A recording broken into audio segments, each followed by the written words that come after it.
The Bishop's Apron, the novel by W. Somerset Maugham, dramatised for radio by Donald Tosh, starring George Baker as Canon Theodore Spratt, Peter Pratt as Lord Spratt, and Lydia Sherwood as their sister, Lady Sophia.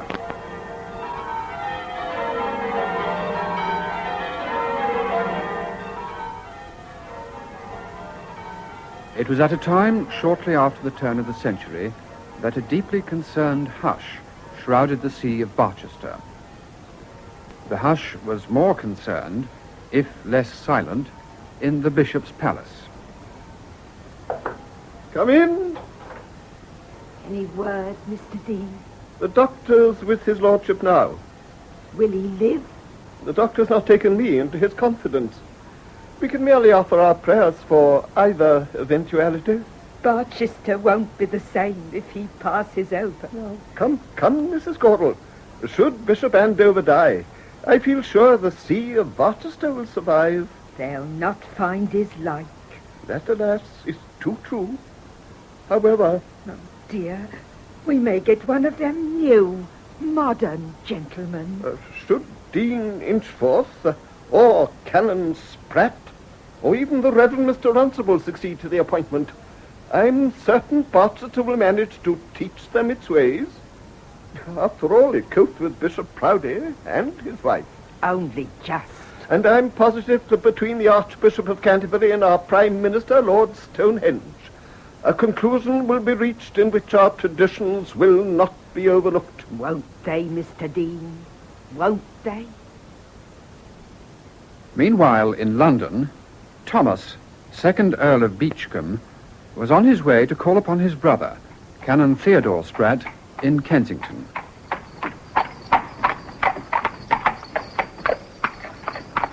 Here, Governor. Oi! What? You wanted St. Gregory's? That's right, yes. The vicarage? Yes. Well, you're here. So I am. Thank you. Yes. Oh? Oh, thank you, sir.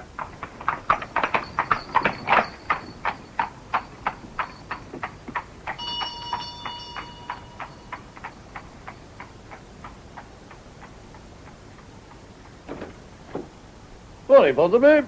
Good morning, my lord. Is my brother expecting me to luncheon? Yes, my lord. He's with Lady Sophia in the drawing room. And you insist on leading me upstairs like a new lamb. Yes, my lord.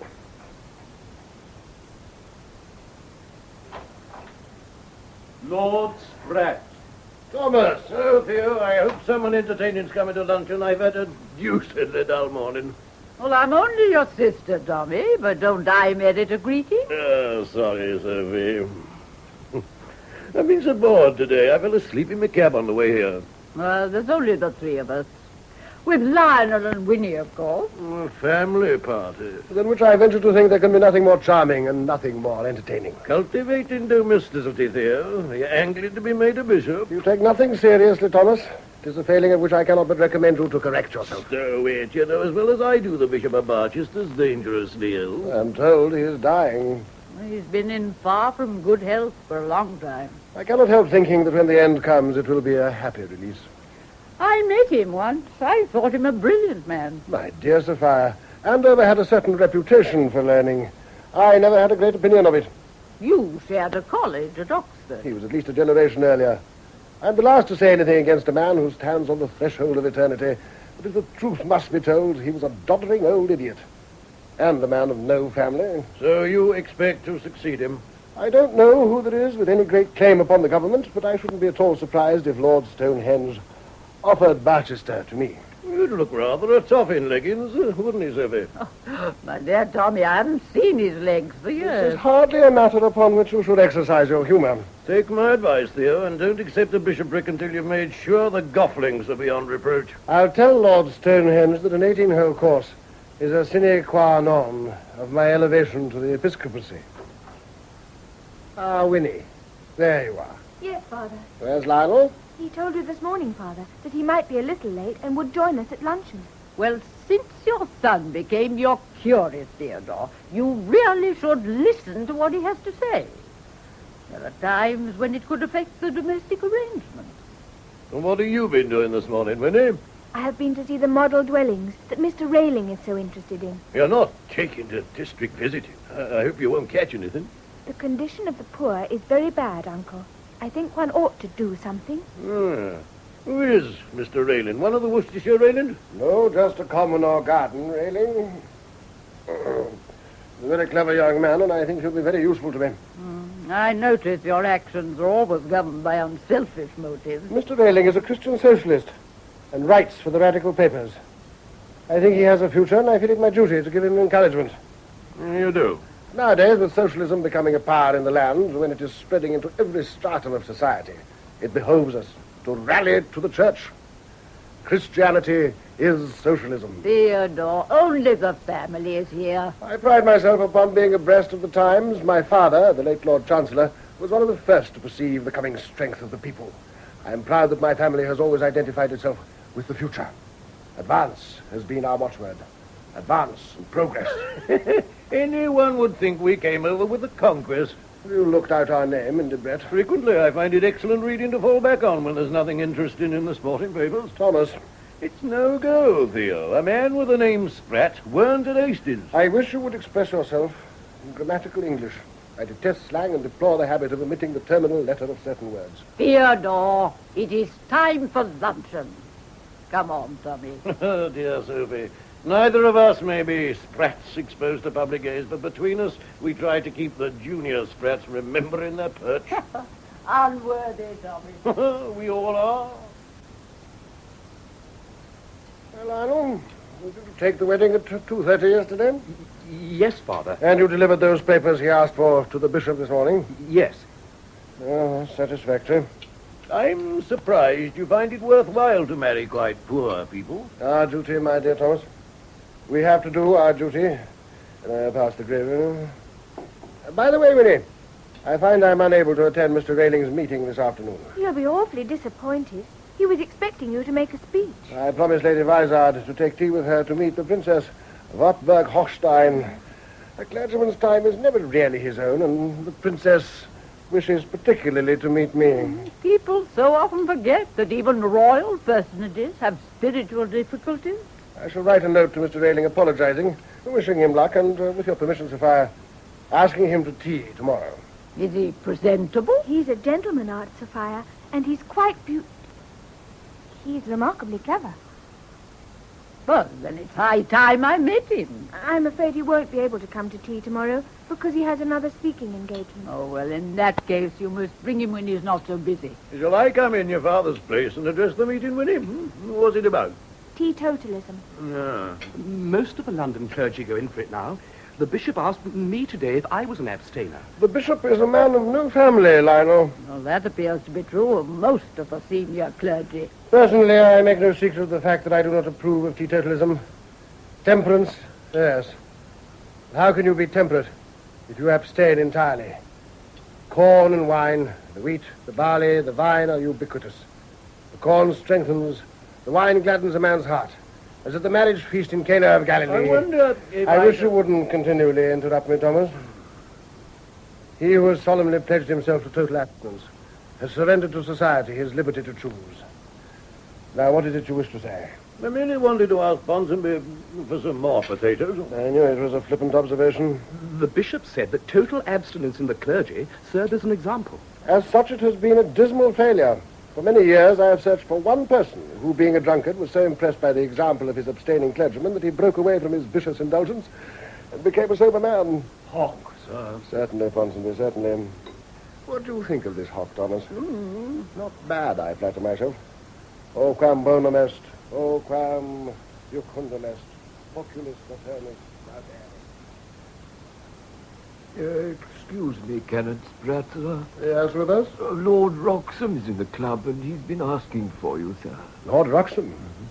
Ah, then I must seek him out. He was seen to go into the smoking room, sir. Thank you, Withers. Ah, Wroxham, my dear boy. Canon Spratt. Delighted to see you. Thank you. Let us sit down in the window. Come. Tell me why it is you wish to see me. Thank you. Have a cigarette. Not just at the moment, thank you. Forgive me if I do. Will you a match? Yes. Thank you. Now, I asked to see you. yes, indeed. I've known you so long, dear boy. If there's anything I can do for you, command me. The fact is, well, Yes? well, with your permission, of course, I want to ask Winnie to marry me. My dear Harry, I will not conceal from you that your sentiments have not altogether been hidden from me. And you will understand that if I have not approved, I would scarcely have allowed you to come so frequently to my house. Oh, yes. Yes. For many years I've had the greatest affection for you. And since you took your seat in the House of Lords, I've also esteem and admiration. Thank you. But in these matters, one is a father first and last. I have reason to believe that you are a steady young man, without vices, and with an excellent temper, than which nothing is more necessary in married life. And as to your circumstances? My income is 20,000 a year. Yeah. There are the 3 houses, as you know, and in all some 7,000 acres. Uh-huh. Though it is true that some 2,000 of those are in Scotland.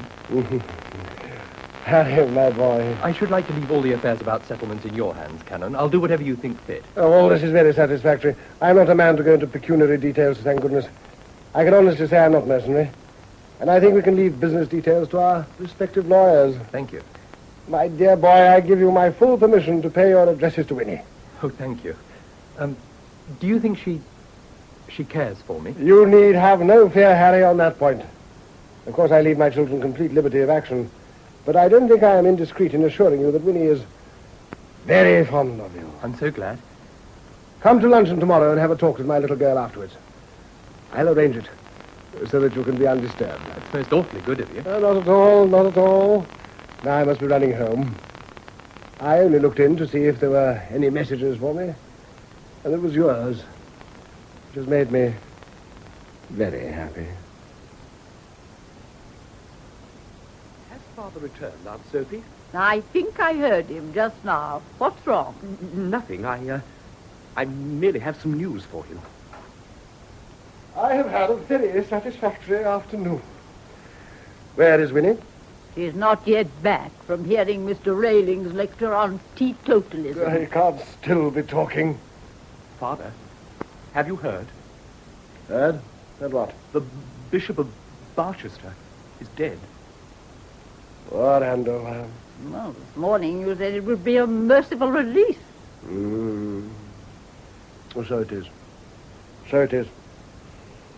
It is almost providential that that poor old man should depart this life on the very day that I am to meet Lord Stonehenge at dinner.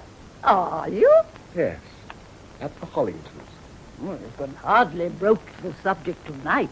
Nonsense. Just before the election, the last time a bishopric was vacant, the Prime Minister practically assured me I would have the next.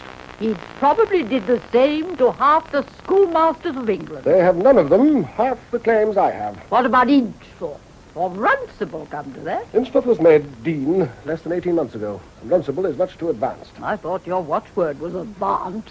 Advance and progress. My dear Sophia, surely even a woman can see that there is a deal of difference between an advancing conservative, such as myself, and an advanced radical, like Runcible. Tom Noddy, then. It's a ridiculous system that would give a man a bishopric because he's taught Latin verses to a parcel of stupid schoolboys.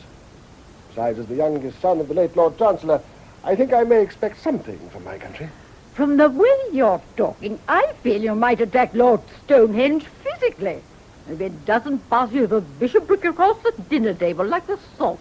I am not a vain man, but I esteem bashfulness ill-mannered and false modesty to be hypocritical. I honestly think I have a right to some recognition. As my father, the Lord Chancellor of England, often said... Really, Theodore, I wish to goodness you wouldn't talk of him as if he were your father only. Tommy and I have as much right to him as you. Clearly, you have had a very irritating afternoon. I am sorry. I shall have to leave you. Besides, it's time I dressed. There are times, Lionel, when I find your father the most insufferable man alive. Everyone thinks he'll get the bishopric. I hope he does, or life will be impossible for us all. It's only his manner. He is very effective in church. He is one of the most sought-after preachers in London. That's the trouble. Take my advice and don't try and copy him. I don't know how he gets away with it, but I'm positive nobody else could. He does it great deal of good. Oh, it does, I know. And if I didn't know that under all those words and airs of self-importance he hadn't a genuinely good heart, I would never have agreed to come and look after you all when your poor mother died. Dear Aunt Sophie. I'm grateful he's only my younger brother. If he were head of the family instead of Tommy, he'd probably be as impossibly unpleasant as your grandfather, the late, unlamented Lord Chancellor.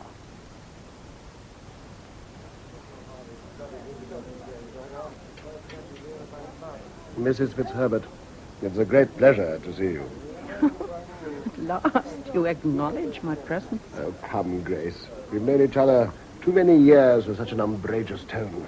I had begun to feel the Prime Minister's daughter was to have all your attention throughout dinner. I was privileged to bring Lady Patricia down, but I had no idea I should be so fortunate as to have you on my other side. Besides, I believe you're about to pay me a compliment. I think you grow handsomer every day. Thank you. Now, tell me about Sophie and the children. Oh, I would much sooner talk about you. My dear Theo, as you pointed out, we've known each other far too long. Besides, for flattery to be pleasing, one must be convinced, at least for a moment, that it is sincere. And I've never concealed from you my belief that you are the most desperate humbug I've ever known. Grace, you put me at my ease at once. Now, Theo, tell me about Winnie. She's engaged to Harry Roxham. That's marvelous news. You must be very pleased and proud. Of course. It's always satisfactory for a father to see his daughter happily married. Harry is an excellent fellow and quite comfortably off. Your understatement does you no credit. As you are fully aware, Roxham is the best parti of the season. How long have they been engaged? He hasn't spoken to her yet. What? But he and I have talked it over, and he's coming to luncheon tomorrow to make his declaration. You mean, Winnie hasn't been consulted? My dear lady, do you think that she'll refuse? No. No, she's not her father's child for nothing. I look upon it as quite settled, and so there's only Lionel to dispose of. Lionel? Hasn't he said anything? Said what? Well, unless I'm very much mistaken, he will shortly propose to Gwendolen Durrant. And unless I'm equally mistaken, Gwendolen Durrant intends to accept him. You amaze me. I've never even heard of the girl. Oh, of course you have. She's the daughter of Sir John Durrant. Durrant? The brewer? And one of the leading Conservative backbenchers in the Commons. What? I'd never allow Lionel to marry anyone like that. I believe he's rather in love with her. Sir John is only a Jubilee baronet. I would assume he was a sitting knight. The Durrants are very nice people. And prolific. Gwendolen has 6 brothers. And Durrant was one of 10 children, 8 of whom were boys. Surely Lionel could fall in love with a girl of good family. I have it on excellent authority that Sir John proposes to give his daughter £150,000 as her marriage portion. That is a very large sum. It certainly may help the course of true love to run smoothly. It's no wonder Lionel was disinclined to take the bishop's advice to become a total abstainer. It would really be rather uncivil if he has matrimonial designs on the brewer's daughter. I don't know of anything settled yet. I merely tell you what I've observed. If you like, I'll invite the Durrants to luncheon, and you can see for yourself. Thank you. It would be delightful. Well, I'm not a man to stand in the way of his children's happiness. And if Lionel loves the girl, I'll put no obstacle in his way. Goodbye, Lady Hollington. Charming evening. Ah, Lord Stonehenge. Hasn't it been a delightful evening? I presume you're waiting for Lady Patricia. A charming conversation with her when I took her down to dinner. Oh, Spratt? I'm sorry to see that poor Andover is dead.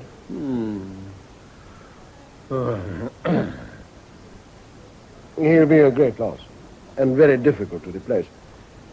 They say that he was the most learned of our bishops. What did he die of? Oh, he was a very old man. My own conviction is that bishops ought to retire like ambassadors. A bishop should be a man of restless strength, active and versatile. To be a bishop, you want as much energy and resource as if you were manager of the Army and Navy stores. Who is manager of the Army and Navy Store? I believe Andover was appointed to Barchester by Mr. Gladstone. How very large those grapes on that table are. Yes. My father, the Lord Chancellor, used to grow very fine grapes at Beachcombe. You know, of course, that he held very decided views about the political opinions of bishops. I can't help agreeing with him. The Episcopal bench, I always think, should be a stronghold of Tory tradition.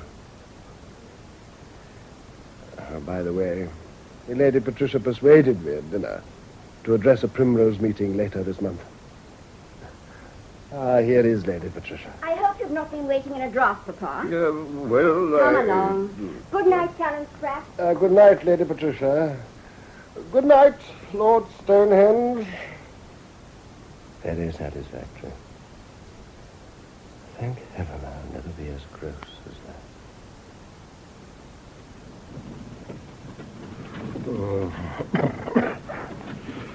It was very dull. The dinner was eatable. I hope you took no ice, Papa. I merely tasted it. I wonder why we cannot have ices like that.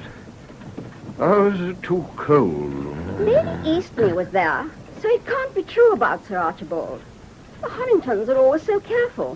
Which was she? The woman with the fat neck? Yes. She sat immediately opposite Canon Spratt. Theodore Spratt wants me to make him a bishop. Well, he'll certainly keep his clergy in order. He's very energetic and clever. I prefer him stupid. I must ask Van Hatton, but I believe I may have promised something for Spratt before the last election. Then you must give it to him and keep your promise. Why, I never thought we'd get in. His father was the most disagreeable man I ever saw. It wasn't his father you promised. I like my bishops tedious and rather old. And their clergy give them plenty to do, and they don't meddle with the government.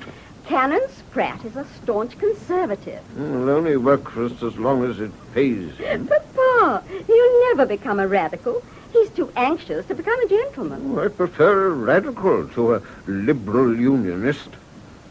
I must ask Van Hatton whether I definitely committed myself.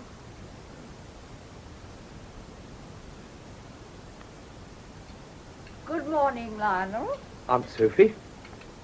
Bunsonby, is Miss Winnie down? She is down and already gone out, lady. So early. Do you know where she's gone, Lionel? No, but it's probably some scheme of railings. She seems to be spending a lot of time on the work of that young man. He does a great deal of good amongst the poorer classes. Did she say when she would return, Bunsonby? I understand she will be home for luncheon, milady. Good morning, Sophia. Lionel. Good morning, Father. Have you read the newspaper, Theodore? Certainly. You may have it. Thank you. I hear that in spring a young man's fancy turns lightly to thoughts of love. I presume from that you had a pleasant evening at the Hollingtons. Little bird whispered to me that Master Cupid has been busy with you, my boy. I really don't know what you mean. Are you going to deny that you've cast a favourable eye upon Miss Gwendolen Durrant? Isn't that Sir John Durrant's daughter? His colour deepens. The whisper was correct. I like her very much, Father. And I find no fault in that. But I've not said anything to her, and I've no reason to believe that she cares for me at all. Oh, good heavens, there's no way to make love, Lionel. When I was your age, I never asked if there were any reason why a young woman should care for me. I am fond of her, but I don't know if I'm the right person for her. Only a foolish lover prates about his own unworthiness. If it's a fact, let the lady find it out for herself, after marriage. You would approve my asking Miss Durrant to marry me? My dear boy, the choice is yours. I will not conceal from you that I dislike her connection with trade. But we live in a different world from that of my boyhood. And after all, the Spratts are well enough born to put up with a trifling misalliance. But I've not altogether made up my mind. Well, make it up. Don't think me cynical, but £150,000 will gild a more tarnished escutcheon than the Durrants. Besides, it's high time you were married. It's your duty to provide a male child to inherit the title. And I am assured that the Durrants run to boys. I'm not quite certain if I love her enough to marry her. Oh, don't talk such nonsense, dear boy. If you don't look sharp, upon my soul, I'll cut you out and marry her myself. No, you met her last evening. Oh, but I'm going to meet her father at luncheon this week, and the girl will probably be there. Which reminds me, Thomas is coming to luncheon, and young Harry Roxham. If you'll excuse me, I have some work to do. Certainly, my boy. Go and plan your campaign. You could do far worse than Miss Durrant. And don't forget, an old and honoured name depends on you. Yes, Father. Grace Fitzherbert asked warmly after you at dinner, Sophia. She was sitting on my other side. Dear Grace, I must ask her to take tea. One afternoon when you are out, it'll give us a chance to talk. Well, I don't pretend to understand you. Have you seen the notice about me? Notice? In the paper? I wish you took some interest in me. Where? Well, give it to me. Here. There is no truth in the rumour that Canon Spratt, Vicar of St. Gregory's, South Kensington, has been appointed to the vacant bishopric of Barchester. Did you submit that yourself, Theodore? Surely I recognize your incisive style. My dear Sophia. Yes. I think it reads very well. It's brief, pointed, I might almost say epigrammatical. Also, it reminds those in power that there is no more excellent candidate than the Vicar of St. Gregory's. Oh, my dear sister, no one can call me a vain man, but I cannot think myself unsuitable to the position. I'm sure you'd be the last to deny that my parentage gives me certain claims upon my country. Which you took care to point out to Lord Stonehenge last night. On the contrary, I flatter myself I was tactful enough to discuss the most indifferent matters with him. We talked of grapes, and the manager of the Army and Navy stores. I merely remarked how sad it was that poor Andover was dead. It was excellent, dear, and I agree it is a most excellent hop. Thank you, Thomas. Shall we go up? Harry, a moment. Thomas, you and Lionel go ahead. We shan't be long. Very well, Father. When Mary and the porter folk went by, I always told Theo to sprinkle himself liberally with Keating's powder. Harry, you will wait in my study and I shall send Winnie down. Oh, Canon. I feel most awfully nervous. Nonsense. There is nothing whatever to be nervous about. But Winnie hardly spoke once to me through luncheon. You have my complete assurance that Winnie undoubtedly cares for you. Oh, bless my soul. It reminds me of the day I asked my own dear wife to marry me. Come into the study. Tell me, Winnie, how did your meeting go? It was truly splendid, Uncle. Mr. Railing is the most wonderful man I've ever seen in my life. Ah, is he? While Mr. Railing spoke, you could have heard a pin drop. And when he finished, they broke into such a storm of applause, I thought the roof would come down. Ah, well, I'm glad you enjoyed yourself, my dear. It isn't the enjoyment, Uncle. It's the example. Oh, there you are, Theo. But where's Harry? Is he gone? No, he's in my study. If you will excuse me, Aunt, I have a meeting with the organist. Of course. And Lionel, if you can find a tactful moment, you might tell him that the Duchess of Otterton found his playing of the voluntary a little too flamboyant last week. Yes, Father. Oh, dear me, how stupid I am. I meant to bring the paper up with me. Winnie, my love. Yes? You'll fetch it for me? Certainly, Papa. Thank you. I left it in the study. Oh. But Harry is there. Yes. I don't want to disturb him. You can't do that more than you already do.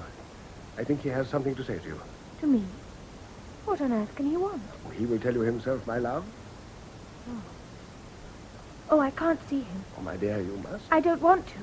I quite understand that you feel a certain bashfulness. But I must speak to you first. Oh, come, my dear. It's nothing so very terrible. Go downstairs like a good girl. And I dare say you'll bring Harry up with you. Oh, Papa. Now, go along, child. Oh, very well. Oh. A little maidenly modesty. Oh, charming, very pretty. It's a lovely sight, my dear Sophia. That of the typical English girl, suffused in the blushes of virginal innocence. Fiddlesticks. You're a cynic, my dear. It's a grave fault. I beg you not to preach to me, Theodore. No man is a prophet in his own country. But, Thomas, you will wonder why I sent you that urgent note asking you to luncheon. Not at all. I can quite understand that the pleasure of my company is worth a special messenger. I asked you to come in your official capacity, if I may so call it, as head of the family. My dear brother, merely by courtesy. I am unworthy. The fact is sufficiently patent without you recalling it. I should be obliged if, at this moment, when the affairs of our house are at stake, you would adopt such sobriety and decorum as you are capable. I wish I got on my coronation robes. Go on, Theodore. You will be gratified to hear that Lord Wroxham has asked my permission to pay his addresses to Winnie. In my young days, when a man wanted to marry, he asked the girl before he asked the father. I'm so old-fashioned as to consider a father the best judge of his daughter's welfare. Wroxham is a young man of the highest principles, and he naturally chose the correct course. He's a very eligible young man, and he has my full approval. Supposing she should take it into her head to marry that socialist Johnny. She told me he was the most wonderful man she'd ever seen. Young Railing, absurd. Granted she's impressed by his talk, any young girl would be. My daughter knows what is due to herself and to her family. Winnie, my dear child. Papa? Where is your young man? Why haven't you brought him upstairs with you? Papa, Harry asked me to marry him. Well, I know. He did it with my full approval. Well, I hope you won't be angry. You wouldn't want me to do anything I didn't like. My child, what do you mean? I had to say that I couldn't. You had what? But what is this? You're joking. Where is Harry? He's gone. Gone. He left before I came up. This is another joke. I'm quite bewildered by all this humor. I don't love him, Father. Sophia, the girl has taken leave of her senses. No. Oh, Winnie, what have you said to Harry Wroxham? I told him I couldn't marry him. Couldn't? What is this couldn't? I couldn't marry him because... Well, because of what, child?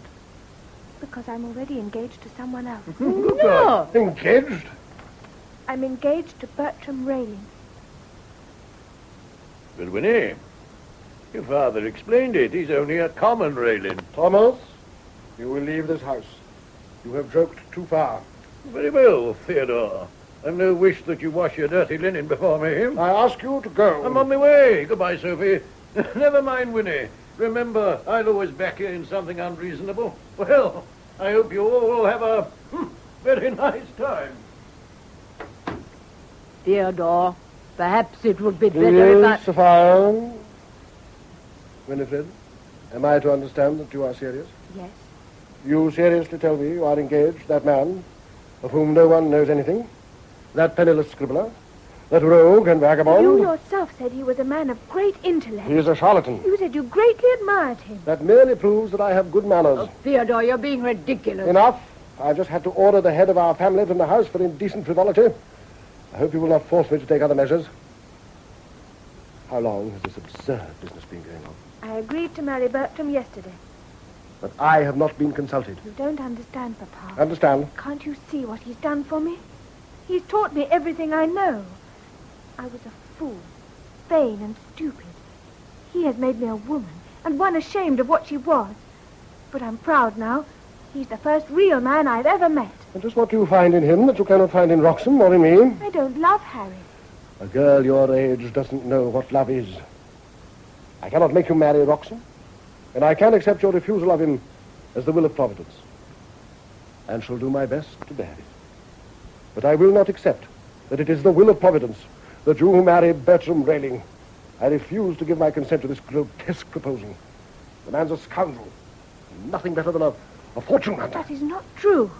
You have no right to abuse the man I love. I have given Bertram my solemn promise. I'm over 21 and my own mistress. And what do you mean by that? If you won't give your consent, I shall marry without it. This is my reward for all the affection lavished upon my children. For all their lives, I have sacrificed myself to their every whim. And this is my reward. Winnie, do you know anything about the young man? Has he got anything to live on?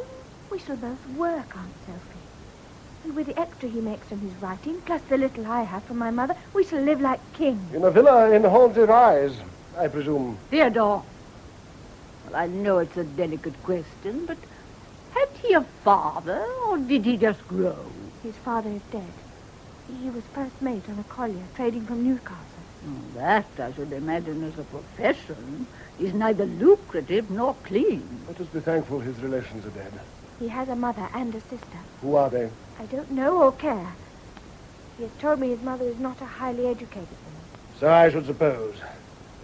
Where are they? They have a little house in Peckham. Revolting. I wish to hear nothing more. Papa, please don't go. I know you love me, and I love you. Next to Bertram, I love you better than anyone in the world. You say you love me. How can you cause me such pain? Papa? I change nothing that I have said. I will leave you to your reflections.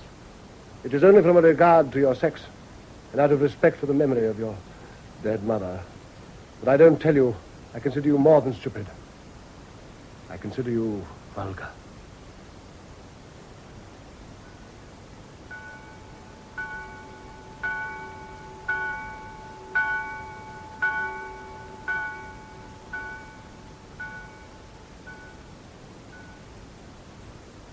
I felt it was safe to return. I have missed you, dear Tommy, since Theodore turned you from the house. I hope you bear no grievance. Not in the least. Theo's cook is far too good. Oh, it's been impossible here. Lionel hides himself in work and avoids any but the most cursory conversation. Theodore and Winnie haven't spoken to each other, but use me as a verbal post office. She's going ahead. It appears so. Where's Theo now? He was lunching with Mrs. Fitzherbert to meet Sir John Durrant and his daughter. Having failed with the filly, he hopes the colt will bring him more luck. And the more our brother embraces the match, the more our nephew is inclined to evade it. Another disaster. Oh, well, any word about Barchester? No. Theodore will fight Winnie's marriage, and he could claim a victory, yes. Oh, Winnie's like her father and grandfather, obstinate. I can't see her giving in. She may not give in, but allow her the woman's privilege of changing her mind. Where's Theo? Perhaps I shouldn't stay. Oh, don't be such a coward, Tommy. You've got to see him sometime. I'm not one for upsets. Never have been. Too uncomfortable and too unnecessary. You're too late. Pity I'm too young to jump from the window. Too scandalous. Capital. There is laughter in the house. My dear brother, I am delighted to see you. We've been missed these 7 days, and we look to you to bring humor into our home. I can think of no greeting more guaranteed to make a man forget a joke. I have had a delightful afternoon. Durrant is an excellent fellow, and for a brewer in politics, as honest as I have met. I wasn't aware you'd met any others. His daughter is a charming girl. She'll make any young man an exemplary wife. Though his father, and shouldn't say it, she's worth 6 of Lionel. Well, let us hope she isn't aware of it. And where is Winnie? Winnie? My daughter, your niece. There has been a slight misunderstanding between us. It is time it was settled. Well, she's with Mr. Rayling. She told me she was to meet his mother this afternoon. Excellent. What do you mean? It is only proper that when a young woman becomes engaged, she should meet the relations of her fiancé. Are you agreeing to the engagement? One must allow one's children, after they have passed a certain age, to decide some matters for themselves. You never have before. Though a clever woman, Sophia, you're not quite so clever as your humble servant. Thomas, with all these matrimonial schemes, are you going to cling to bachelordom? In your position of head of our family, you are aware you must marry money. Oh, if that was so, I would like a shot. What I object to is marrying a wife.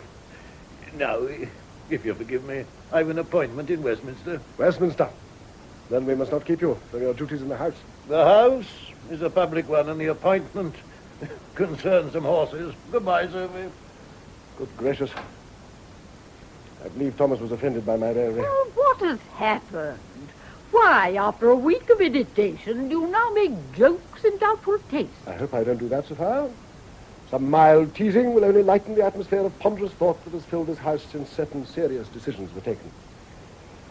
Should do nothing but good. When is Winnie expected home? Shortly. She was only having tea with Mrs. Railing. Then I must wait with patience for her return. Ah, Winnie. Back from the wilds of farthest Beckham. Hello, Father. You don't look too well, my dear. Hope you're not sickening for something? I have a slight headache. Oh, my child. I'm sorry. I hope that your long journey hasn't been too much for you. No. And how was your prospective mother-in-law? Mrs. Railing was very kind. Of course. Though I imagine she wasn't polished. I didn't expect her to be. True disinterestedness is such a beautiful thing. And in this world, alas, so rare. I mean to marry Bertram, Father. Oh, my darling girl. Whoever suggested you shouldn't? Do you mean that? I'm not a hard father, my dear. And seeing that you have set your heart upon it and have now faced up to meeting your future relations, I withdraw my opposition completely. Oh, Papa, thank you. By the way, do they call him Bertie? Yes? I thought they would. But tell me about Mrs. Railing. And the sister, isn't it? Yes. But Louise Railing wasn't there. She works in a library. Very estimable. But the mother, ageless, I presume. Yes. But she was very kind. So you told me. And I have no doubt you'll accustom yourself to their little eccentricities of diction, or to their slight vulgarities of manner. And this will be all the easier if you have found already the warmth and charm which lies beneath them. Yes, Papa. Oh, my child, you are clearly tired from your journey. Why not take a rest? Oh, before you go up, what is the address of Mrs. Railing? The address? What do you want it for? Oh, come. Nothing improper, is it? It's Balmoral, Rosebery Gardens, Gladstone Road. Their liberalism is evidently a family tradition. I consider it my duty to be as cordial as possible to your future relations. I shall ask Mrs. Railing and her daughter to tea. Oh, Father. Well, I feel that your uncle should meet them. Father, you don't know what they're like. I don't expect to find them highly educated, but from all you've told me, they appear to have good hearts. I'm fully prepared to like Mrs. Railing, my dear. But, Papa, please don't ask anyone else. She drinks. Well, we all have our failings in this world. Pa, I hope you don't think I can break my engagement with Bertram. I've given him my solemn promise. Theodore, either tell us what is in that letter you keep waving about in that idiotic way, or put it down. My dear Sophia, I don't know what you mean. This is a note from Mrs. Railing saying she will be delighted to come to tea on Thursday.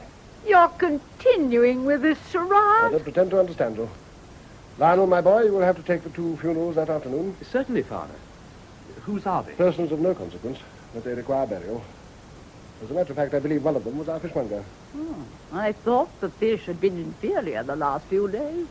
Is Winnie going with you, my boy, to the Cramptons' ball tonight? Yes, Father. Good. Then I shall accompany you. What are you up to, Theodore? You don't like balls. You always say there are far too many people. There are times one feels in need of a change.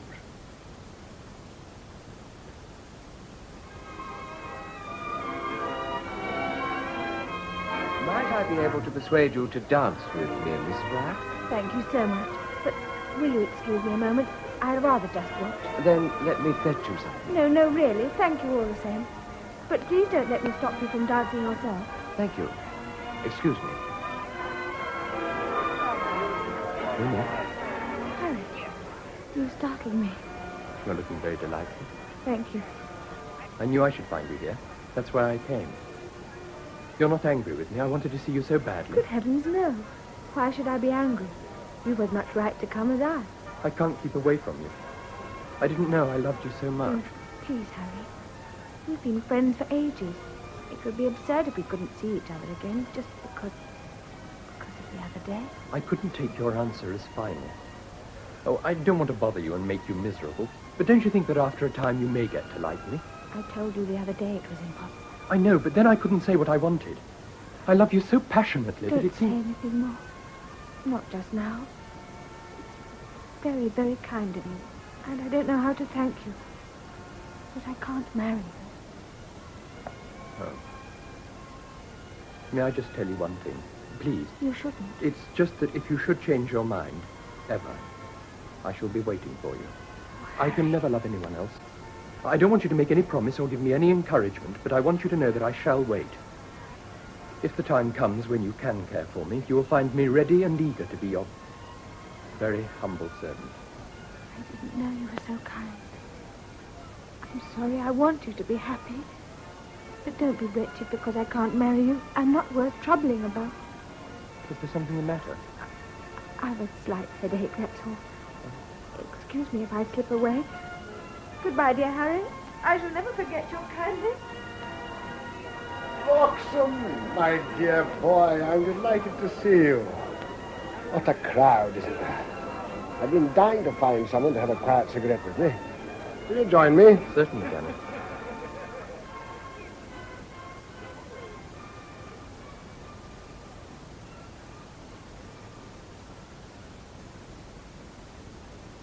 Well, the smoking room is empty. Let's make ourselves at home.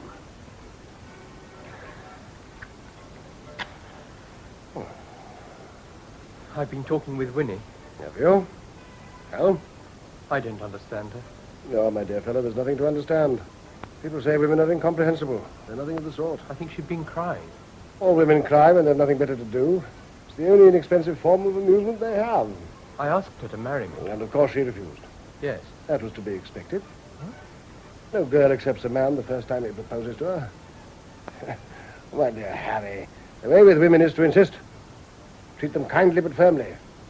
Remember, the majority never know their own minds. Between you and me, the majority haven't much mind to know. But Winnie's so different from other girls. Nonsense. Every man thinks the girl he wants to marry is different from any other. There's nothing of the kind. The women are much of a muchness, especially the pretty ones. No, my dear Harry, you have my full approval and my assurance that Winnie undoubtedly cares for you. What more can you want? Hammer away. Propose to her, in season and out. Ask her morning, noon, and night. Insist upon marrying her. Sooner or later, she'll say yes and think herself a prodigious fool for not having said so before. You're very encouraging. Now, what do you propose to do? I don't know. My dear fellow, God helps those who help themselves. You want to marry my little girl, and I want you to marry her. But what can I do? Well, I see I must help you a little. Come and have lunch with us on Friday. Come early. I have reason to believe you'll find Winnie in a very different state of mind. I don't want to be a bore. But don't talk such nonsense. You won't be. Now, I advise you to go home. Have a good night's sleep. Thank you. Thank you very much, sir.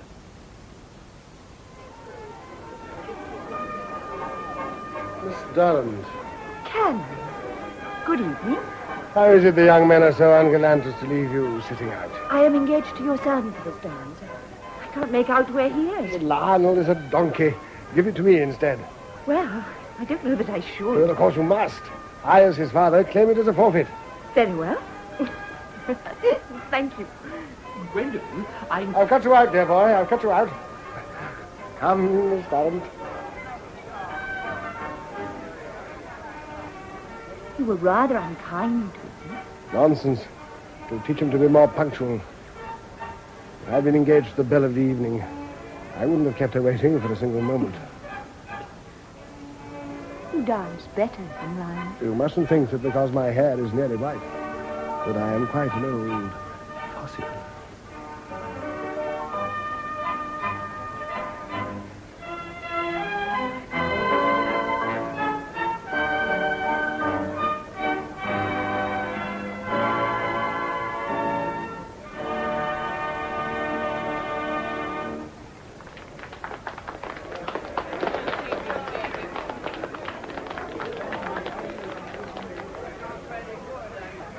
Well, my boy. Hello, Father. Will you bear me no malice because I robbed you of your partner? Not at all. I'm not very fond of dancing. You young men are so superior these days. It's a monstrous thing when a girl's pretty feet itch for a varnished floor that she should be forced to resort to the arms of an old fogey like myself. It didn't look as if she needed much compulsion. Have you declared yourself yet? Have my paternal blessing. She's a nice girl, and I think we'll get on capitally together. No, I haven't. Well, do it, my boy. It's your duty to marry. I think you'll have to hunt a long time before you find anyone so likely to provide all that's necessary as Gwendolen Durrant. I like her very much, of course. Then go and propose to her. Propose tonight. Nothing like a ball for that sort of thing. She makes me rather nervous. Fiddlesticks. Take her into the conservatory. Hold her hand. The rest will follow. For you're no son of mine. Propose to Gwendolen tonight, and perhaps I'll pay a bill or two for you in the morning. But I have no outstanding bills. Go along.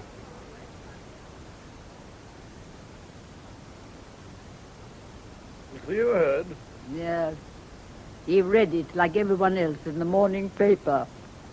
The announcement that Dr. Gray had been appointed to the vacant bishopric of Barchester caused breakfast to be shrouded in a black cloud of purple vituperation. The habit seems to be catching. Well, in this house it isn't surprising. Poor Theodore. He can't have helped the Gray's headmaster of Harbins. No, there were a number of words about episcopal positions going to trumpery schoolmasters.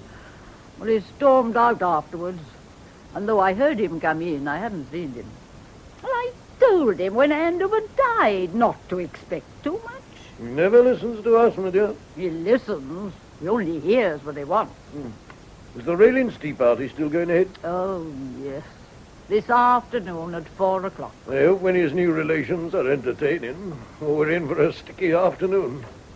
Excuse me, milady. Sir John Durrant has called to see the canon. Isn't he in the study? No, milady. Oh. Well, show Sir John in here.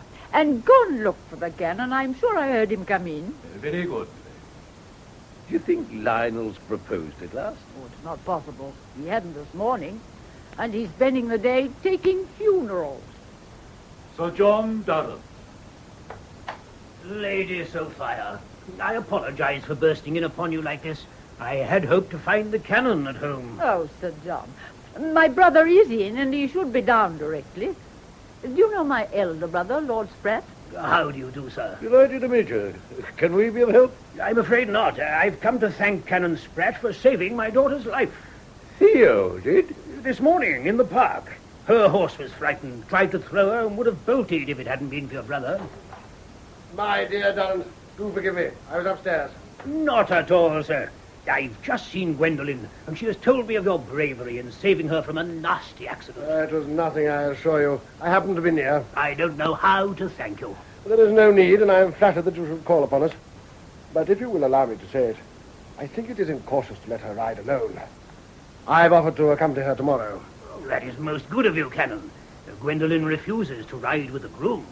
But I'm afraid that you will find it a great bore. Not at all. I assure you it will be a great pleasure. Some time ago, my doctor advised me to take horse exercise, and I shall be only too glad to have someone so charming to ride with. It's generous of you to say so. Think no more of it. Please take a glass of sherry with us. Thank you. I trust your affairs are flourishing. In point of fact, they're not. The confounded government wants to give the local justices power to close a certain proportion of the public houses in their districts. Well, I understood that it'll have no influence on the consumption of liquor. Lord Stonehenge maintains the remaining houses will profit. Don't you believe it, Lady Sophia? 9 times out of 10, a man doesn't drink a glass of beer because he's thirsty, but because there's a public house at his elbow. The government seemed very strong on the point. Probably they've been got hold of by the faddists and abstainers, eh, dear? Mark my words, the government doesn't know how strong we are. If they try to interfere with our trade, it will be a bad day for them. I shall fight them tooth and nail and carry the whole trade with me. The Conservative majority isn't a very large one. Precisely. It's in a wobbly state, and if they put my back up, I won't answer for the consequences. It would seem, Durrant, that you have Lord Stonehenge over a barrel. It could be, but I mustn't be tedious. Forgive me. Thank you again, Canon, for what you did for my daughter. If you'll excuse me, I'll be leaving you. Well, you must come to dinner one evening, Sir John, and bring your daughter. Both my brother and his son speak so highly of her, I can't wait to meet her. It will be a great pleasure, Lady Sophia. Goodbye, Lord Spratt. Canon. Goodbye. Sensible fellow in a sensible business. You appear to have been very courageous this morning, Theodore. Congratulations. Oh, it was nothing very serious, I assure you. May I say how sad I was to read about Barchester this morning? Theo, I'm sorry. Thank you, Thomas. It was a surprise, certainly. But thinking it over, Barchester's rather off the beaten track, and I'm probably doing more worthwhile work here in London. I'm pleased to find you free of your usual flippancy today, my dear brother. For at this tea this afternoon, I feel it could be somewhat out of place. I shall do my best to do you credit. Not me. Just remember that we are the family of the late Lord Chancellor of England.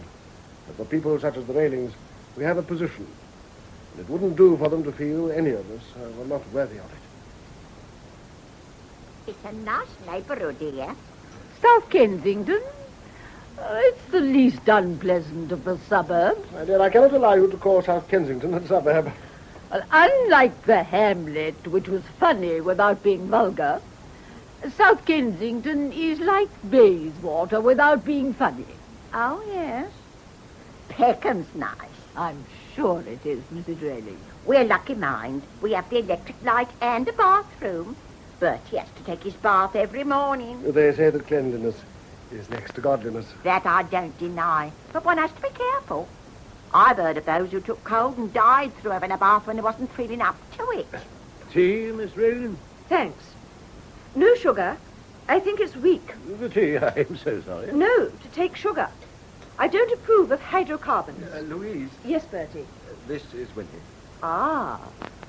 You weren't in the other day when I came to Peckham with your brother? I was attending a meeting on the independent role of women and her rights. He should have brought you.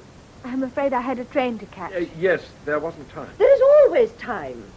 But as Bertie and I share the opinion that most women only waste time, I shall be able to take you in hand. Do you also share your brother's talent for oratory, Miss Rayling? You should just hear her. Once she gets going, there's no stopping her. I hold with women taking part in everything. There's an immense field for women's activities. You should just see her certificates and prizes. Oh, Ma, you make people think I'm a child. What's the point of having them if no one knows you've got them? But now, how'd you take your tea, Mrs. Rayling?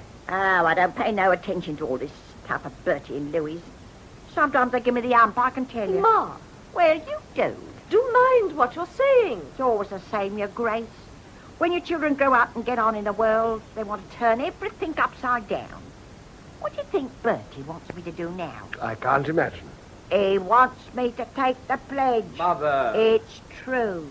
But what I say is, Your Grace, I'm an hard-working woman, and I want me drop of beer now and then. When I was left a widow, I had to work hard to bring up the 3 children and make ends meet. You have another child? Oh, there's poor Florrie. She's my eldest. Ain't quite right in the head. So we had to send her to the asylum. Most unfortunate. But with Bertie and Louis, they both had a thorough good education. Well, you have every reason to be proud of them. I don't suppose my little girl has half the knowledge of Miss Louise. Well, that's your fault. You haven't educated her properly. But then there's no higher education of women in the West End. Once I've had charge of her for 6 months, she'll be a different woman. I have no doubt. Ain't she wonderful? Anything but anybody she does. I could listen to Louis talking for hours at a time. Except on the subject of teetotalism? You're right there. Capital. Capital. You mustn't laugh at me, Your Grace. But the fact is, I sometimes, only once in a while, mind, like a little drop in me tea. Well, bless you. Why didn't you say so? Winnie, you ought to have told me. Ring the bell. Father. Ring the bell. Oh, I didn't mean... I wasn't intending. Dear lady, of course you must have something. Surely this is an occasion that would classify as once in a while. What is it you take? Rum? Ugh, I can't bear it. Whiskey? Certainly not, Your Grace. Gin. Call it white satin, my lord. White satin. It's a funny thing now, but rum has never agreed with me. It's wholesome, you know. Oh, I have no doubt. You rang. Ponsonby, have we any white satin in the house? White satin, sir. I'll inquire. I've heard it called satinette. Or satinette? Satinette, sir. Perhaps you do not quite understand, Ponsonby. I mean, have we any gin in the house? Gin, sir? No, sir. Is there none in the servants' hall? No, sir. Oh, how careless of me. Sophia, you ought to have reminded me that there was no gin. Well, Ponsonby, you will go out and get 6 pence from the nearest public house. Oh, don't send out for it. I'll never forgive myself. Oh, I assure you it's no trouble, and I should very much like to taste it.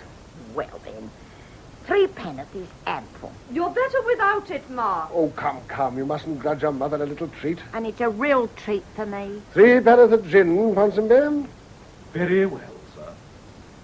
That's what I like about London. There's always a public house at the corner. For once, I'm in agreement with the present government. There are far too many. I agree with Mrs. Raylan. It is most convenient. Do you? And may I ask if you have ever studied the teetotal question? No. And you, a hereditary legislator? I'd like a few words with you about the House of Lords. I'm a radical, and the House of Lords must go. I'll part from it without a tear. What moral right have you to rule over me? My dear young lady, if I do it, it's entirely unaware. I'm not concerned with you personally.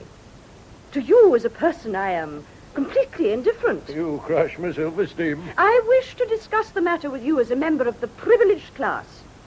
So far as I can see, you are utterly ignorant of all the great social questions of the day. Utterly. What do you know of the housing of the workers? Nothing. Secondary education? Nothing. Taxation of the ground rents? Nothing. Precisely. But I don't want to know. You are a member of the upper chamber just because you're a lord.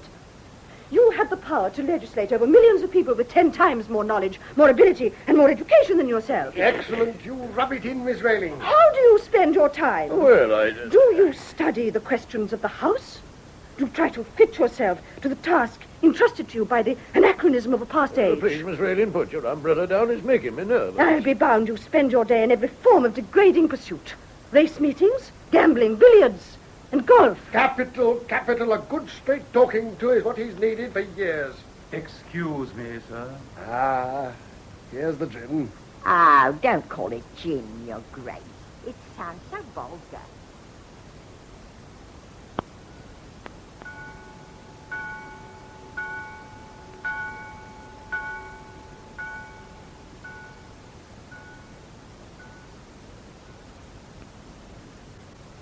Will you come this way, sir? Thank you. Canon Spratt will join you in the drawing room presently. Lord Wroxham, Miss Winifred. Oh, hello, Harry. Hello, Winnie. You look very charming arranging those flowers. Thank you. What does it come to? He loves me not. It's not true. He loves you passionately. He always will. Won't you speak to me? What do you want me to say? Anything. Or nothing. I only want for you what you want for yourself. Oh, Harry, I'm so dreadfully unhappy. I don't know what to do. Can't you love me, Winnie? Did you mean it when you told me never to hope? Was it only a week ago I said that? 9 days. Oh, I utterly despise myself. But why? Why? Do you really care for me? You're all I care for in the world. You're my very life. I love you with all my heart and all my soul. I think I like to hear you say that. Oh, Winnie, I want someone so badly to care for me. tell me what's the matter. I may be able to help. Dear Harry, you're so kind. Far nicer than I ever thought. Please, don't torture me. Do you remember when I first saw you? You came here from Eton with Lionel, and you were dreadfully shy. But we became great friends. How angry you used to get when I beat you at tennis. You never did, except when I let you. That's what you've always said. But I didn't believe you. Do you remember when I used to punch you up and down the river? How frightened I was when you fell in. That's not true. You roared with laughter. Oh, what lovely days those were. But we used to quarrel quite dreadfully. Only for the pleasure of making it up. I wonder when you first began to like me. I've never liked you. I've always loved you. Passionately. Even when I wore a pigtail and had square-toed boots. Even then. And I always will. I can't live without you. Are you sure? Say you'll marry me. I'll do anything to make you happy. Dearest Winnie. Kiss me. I love you. My dear, how delightful to see you. I'm sorry I was delayed. Parochial business, you understand. May I tell him? Yes.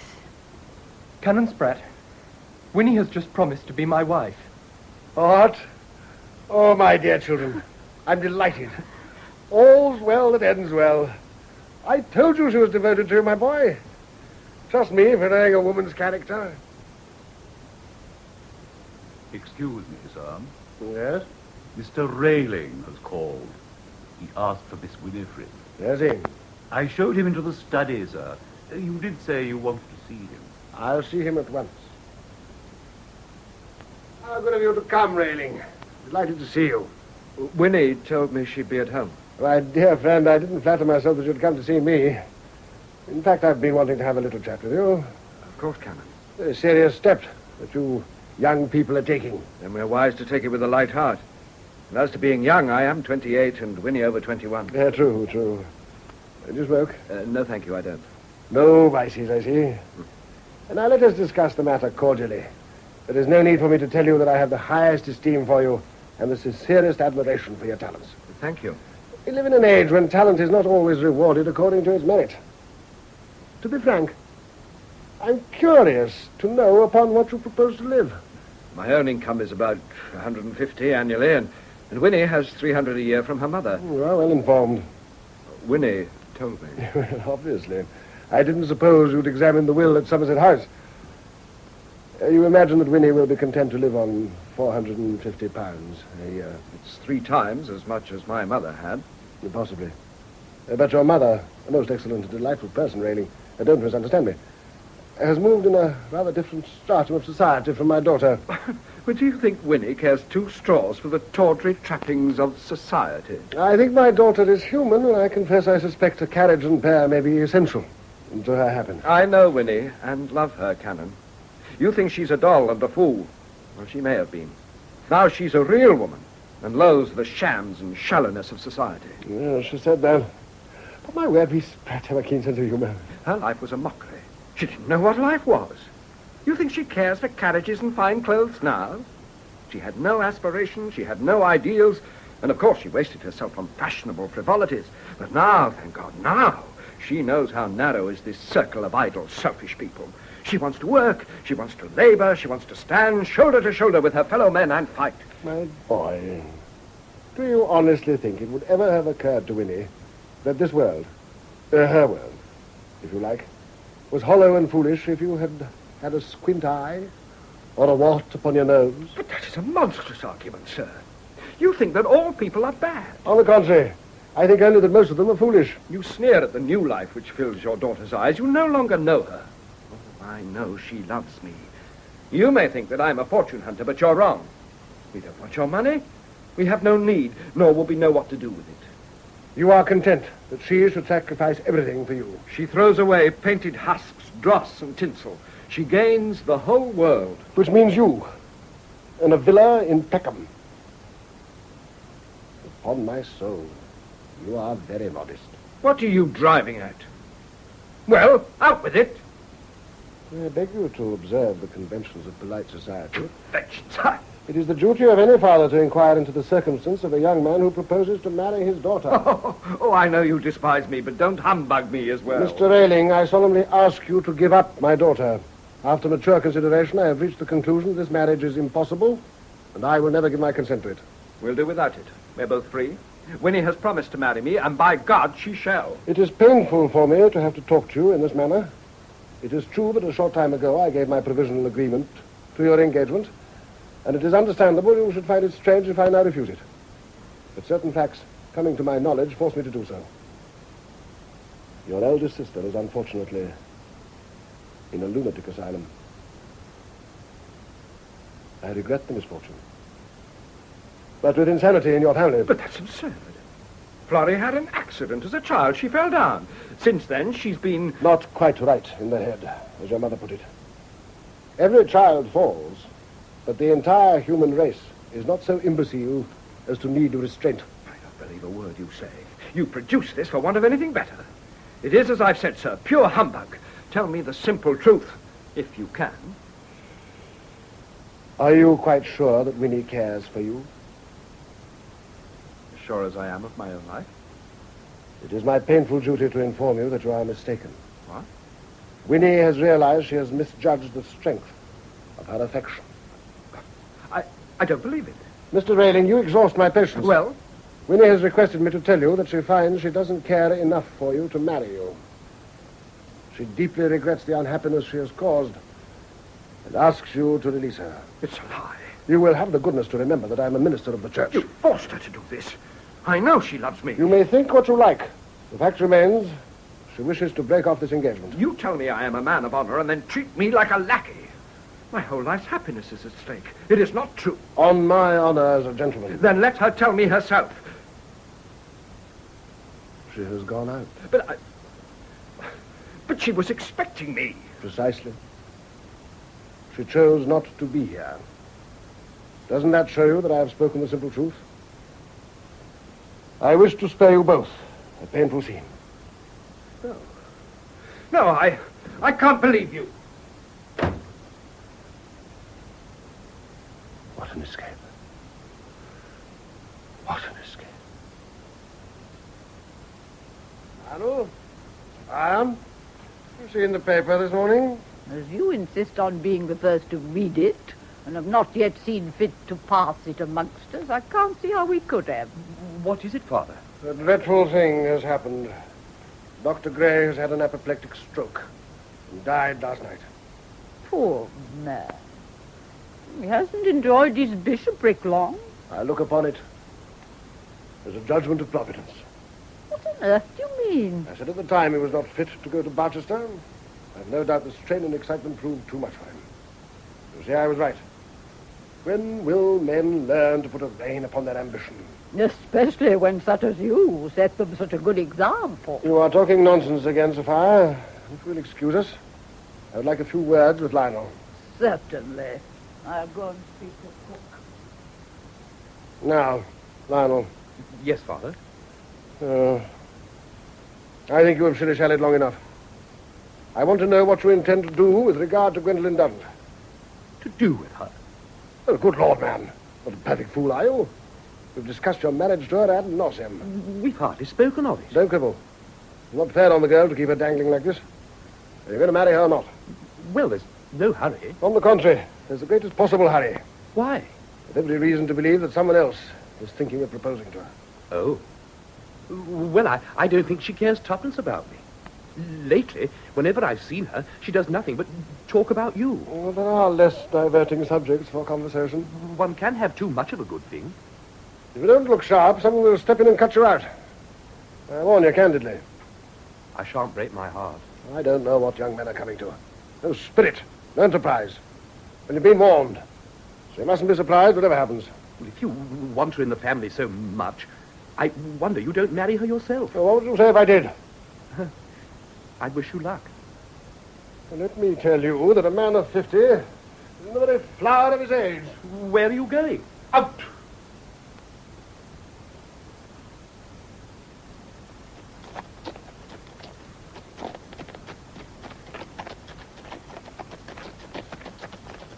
Hello! I'd given you up for today. I thought you hadn't been able to come. Ah, Miss Durrant, would you have been disappointed if I hadn't? Awfully. Oh, you make me regret I'm not 25. Why? Because if I were, I should promptly ask you to marry me. If you were, I should probably refuse you. Yeah. Come on!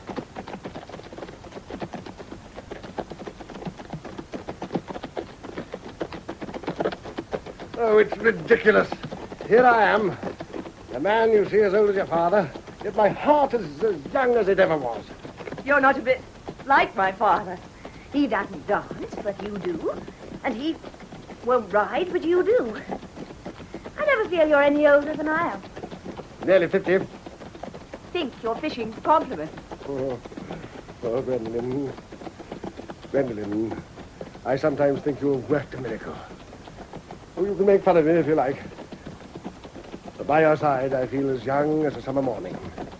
I admire you and love you. Do you find me ridiculous? No. No, not in the least.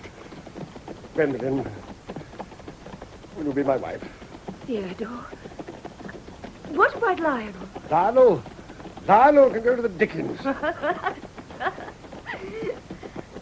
Now for my answer. I'd I'll race you to the end.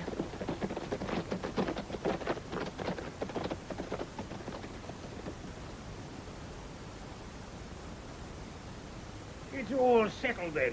I'm satisfied, and you tell me that you're satisfied. My dear Darren, your generosity overwhelms me.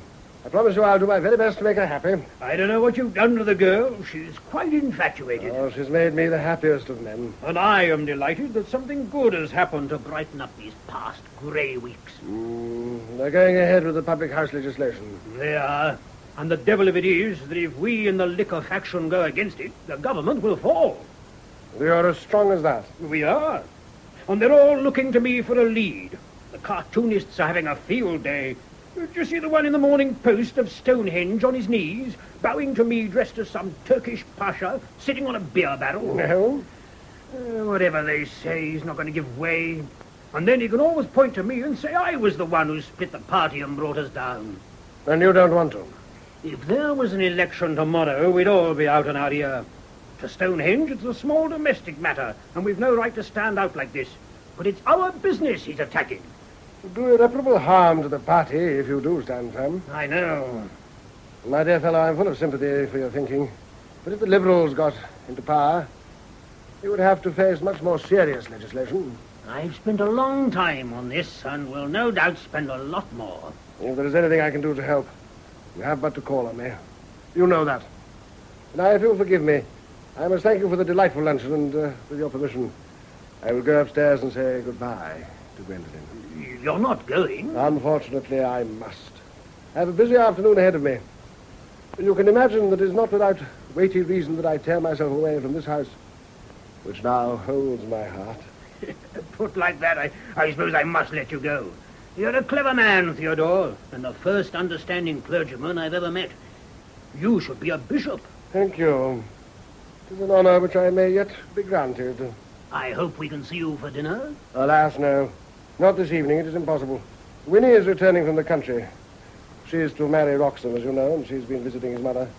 And it would be unkind not to dine at home. Very well. But when will we see you again? But may I call later this evening for about half an hour? I look forward to it.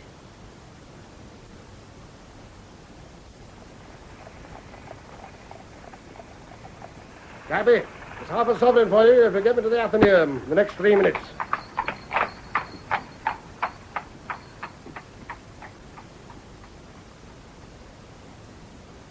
Good afternoon, Lord Stonehenge. Oh, Spratt. Did you see this cartoon in the Morning Post? A ticklish situation, this one with the brewers. Just been lunching with Durrant. He's rather sore about it. Oh, I hope he won't do anything rash. I have some influence with him, and of course, I'm doing my best to persuade him not to kick over the traces. I hear your son's to marry Durrant's daughter. I've been misinformed. I am going to marry her. You? I needn't tell you. I'll do all in my power to bring Durrant to a reasonable state of mind. At present, he's wavering. Well, I suppose you know if he goes against us, the others will all follow. Yes. The results will be, awkward. You heard Gray's dead? I have. Would you like to go to Barchester? Barchester? Oh, excuse me, Lord Stonehenge, but this telegram has just reached me. Huh? Oh, forgive me for interrupting, Spratt. Not at all. They've just wired me, most unfortunate, but the Bishop of Sheffield died in his sleep last night. Did you know Dodge Thornwood? I met him only once. A sad loss. Thank you for letting me know, Poole. Thank you. Not at all. Forgive me for interrupting with such sad tidings. It'll need a strong man to succeed him. Well, Spratt, you haven't answered my question.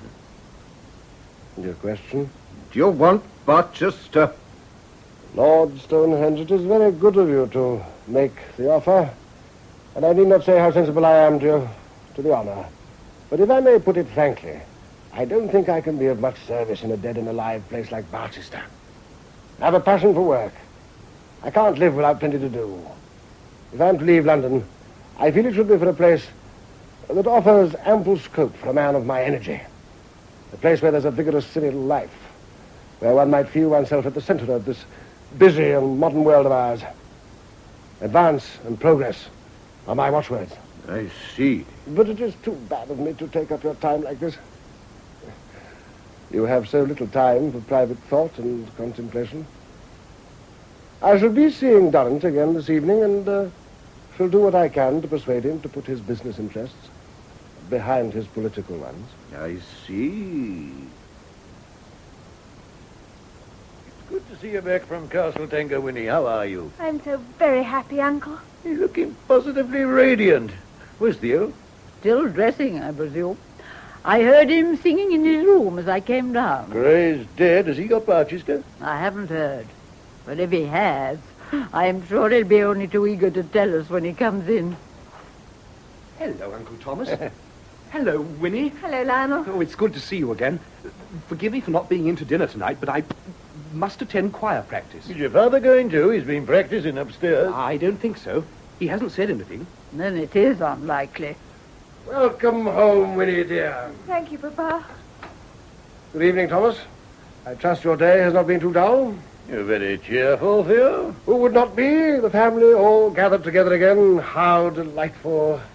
How's Harry, Winnie? He's wonderful. I'll always be grateful to you, Papa. Your father's a wise man, Winnie. And claims his right to say it. If you'll excuse me, Father, I must be going. You're going, my boy, but this is a family dinner. There's choir practice, Father. Oh, so there is. So there is. I've had a full and busy day, and it slipped my mind. Excuse me, sir. This telegram has just come for you. Oh, thank you, Ponsonby. And dinner is served, my lady. We'll be down directly. Oh, What is it, Papa? get me a glass of sherry, Ponsonby. Yes. What is it, Father? Stupid of me. Theodore, what is wrong? Thank you, Ponsonby. We'll be down presently. Very good, sir. What was in that telegram? So you will be gratified to learn that the government has offered me the vacant bishopric of Sheffield. Oh, Theo. Papa, I'm so glad. Well, Sophia? Well, presumably you don't want me to persuade you to take it. No. I shall accept it as it was offered. Frankly, and by telegram. I am delighted at the news, but I must go now. They're all waiting. Of course, my boy. I mustn't keep you from your duties. Oh, but I'm forgetting. Lionel, wait. I think the time has come to announce Winnie's betrothal publicly. Oh, Papa. Just a minute. My boy, and write the notice. You can leave it at the news agency as you pass. Certainly, Father. We are authorized to announce that a marriage has been arranged between Lord Wroxham of Castle Tanker and Winifred, only daughter of the Honourable and Reverend Canon Theodore Spratt, Bishop-elect of Sheffield. That's all? That's enough. Take it, my dear boy, and go. I fear you are made very late for your choir practice. Yes, Father. Oh, Thomas. You see that virtue is sometimes rewarded even in this world. What's the Gofflings like? I'm convinced they're excellent. And I shall be pleased to see you in Sheffield. The hospitality of the palace will ever be at the command of the head of my family. There wouldn't be a rebellious parson in your diocese. You'll make it far too hot for anyone who don't act according to your lights. A gentleman wishes to see you, sir. I can see no one at this hour. I can't keep dinner waiting any longer. I told him, sir, but he wouldn't take any notice. He's a gentleman from the press, sir. Aha. That certainly makes a difference. Put him in the study. I shall join him directly. Very good, sir. Theo, are we to have no dinner? I have a duty to perform. You forget that my position is radically altered. I knew you'd remind us of it in less than 5 minutes. I and my family have always been in the vanguard of progress. Yes, Yes, but even your family wants to eat I sometimes. should have thought that upon such an occasion, worthier thoughts would occupy your mind. But if your flesh is weak, I am willing that you should begin without me. I'm not a selfish man, and heaven forbid that I should ask as a right what a Christian disposition should grant as a pleasure. Fiddlesticks. I must beg you not to act towards me any longer with this mixture of indecent frivolity and vulgar cynicism. I don't wish to remind you that there is a change in my position. That's twice in 5 minutes. It appears to be necessary. I shall go and talk with the gentleman in my study. You may go to dinner. Oh, it may interest you to know that on the 31st of July, I'm going to be married to Gwendolen Durrant. Well, Papa. He always has the last word. And probably always will.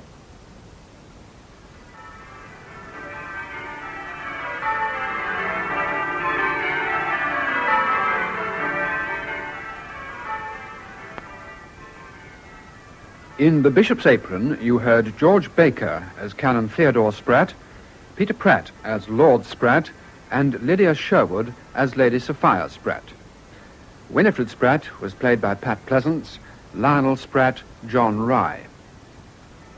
Lord Wroxham, Geoffrey Beavers. Mrs. Railing, Nora Blaney. Bertram Railing, Michael Spice. Louise Railing, Joe Manning Wilson. Lord Stonehenge, Noel Iliff. Lady Patricia Stonehenge, Ursula Hurst.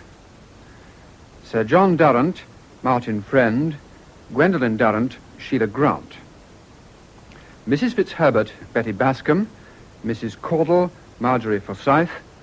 Ponsonby, Dennis McCarthy. Bishop Poole, Leslie Heritage. The play was dramatized for radio by Donald Tosh from the novel The Bishop's Apron by W. Somerset Maugham. The production was by Graham Gould.